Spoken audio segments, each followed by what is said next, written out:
ከዕለታት በአንዱ ቀን ነው አዲስ አበባ ውስጥ ውድቅት ሌሊት ሰዓቱ 8:17 ላይ ይጠቁማል። ናሆም ጭልጥ ያለ እንቅልፍ ውስጥ ሆኖ የስልኩ ጥሪ ቢቀሰቅሰውም ማንሳት ስላልፈለገ ዘግቶተኛ። ጠዋት ከእንቅልፉ ነቅቶ እንደለመደው ስልኩን ከራስጌ አንስቶ ተመለከተ። አንድ የድምፅ መልእክት ገብቶለታል። ማታ የተደወለ ስልክ ነው። ድምፁን ከፍቶ ማዳመጥ ጀመረ። የእናቱ ድምፅ። ልጄ ማታ ስጠብቅህ ለምንድን ነው ያልመጣኸው? ደነገጠ። ምክንያቱም እናቱ ከሞተች 5 ዓመት አልፏታል። ፕራንክ ይሆን እንዴ ብሎ አሰበ። ነገር ግን አባቱ አንድ ወቅት የተናገሩትን አስታወሰ።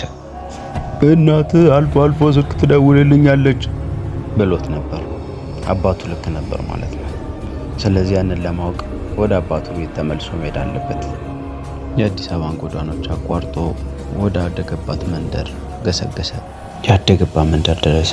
ብዙ ነገር ተቀይሯል። ነገር ግን ትኩረቱ ወደ አባቱ ቤት ነው።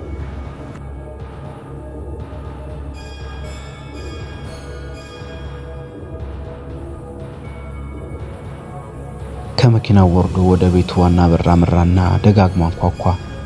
ነገር ግን መልስ የለም። ወደ ውስጥ ሲገባ አባቱ አንድ የድሮ ሶፋ ላይ ተቀምጦ የድሮ ባለመስመር ስልክ ላይ አፍጦ ቁጭ ብሏል። አባቱ እሱን በማየታቸው አልተገረሙም። ለአንተም ደወለችልህ አይደል?